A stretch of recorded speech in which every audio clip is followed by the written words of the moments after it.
Welcome to the Online Faculty and Staff Handbook, Section 8, General Information. There is a lot of information in this section.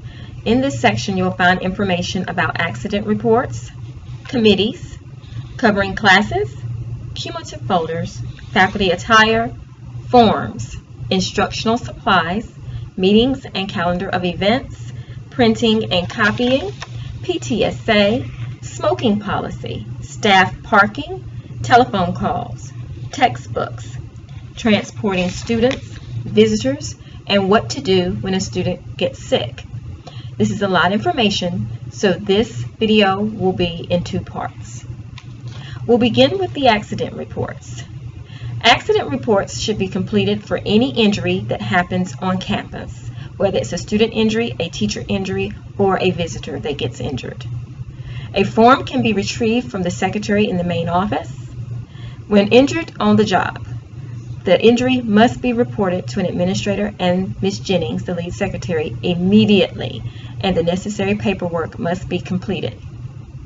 Employees must go to the Prime Care or Concentra to receive treatment, not to your own health care provider. The provider has to be informed that it is a workers' compensation visit and not to bill personal insurance. A copy of the completed paperwork will be given to the employee to take to the provider. If the injury is a medical emergency, the employee may go to the emergency room. If the employee is written out of work, a doctor's note must be submitted to the lead secretary, Ms. Jennings. Failure to follow the appropriate procedures may result in the employee incurring medical expenses. Committees.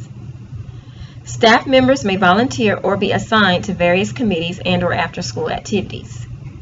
Committees will meet as needed on the third Wednesday of the month at 2:15 p.m. Additionally, the faculty is encouraged to take an active part in assisting and/or attending after-school clubs, intramurals, and athletic events. Participation on committees and extracurricular activities could positively impact employee evaluations on the related standards. Covering classes. Unfortunately, we often have to cover classes when a substitute does not pick up an absence or when a teacher becomes ill during the day. When necessary, teachers may have to cover classes during their planning periods. We recognize that this may be a burden and hope not to have to rely on teachers too often. If a class needs to be covered for a special need, it must be requested through an administrator. Cumulative folders. Cumulative folders for all students will be maintained and housed in the guidance office. Staff members must sign out folders and they should be returned before the end of the school day. Folders should never be handled by students. Student folders are to be carried to and from the guidance office by a teacher or a teacher assistant. Teachers should study the cumulative folders of the students for whom they are responsible, including testing information, personal and family data, former grades, and other important information for use in understanding students' learning needs. Faculty attire. This is very important. Recognizing that school is a place of business and that pride in ourselves and in our school is a worthwhile objective, we, the faculty and administration, will dress appropriately. Faculty must adhere to a higher standard of dress than the students. For example, students may not wear hats, sunglasses, denim, etc., and skirts, dresses, shorts must meet the dollar bill rule.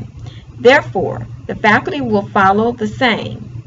Please refrain from wearing tank tops, shirts with spaghetti straps, skirts, dresses, or shorts that do not meet the $1 bill rule, or clothing that is too revealing.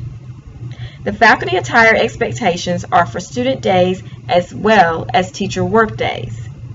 See Student Handbook for student dress expectations. Denim may be worn on special designated days and on teacher work days.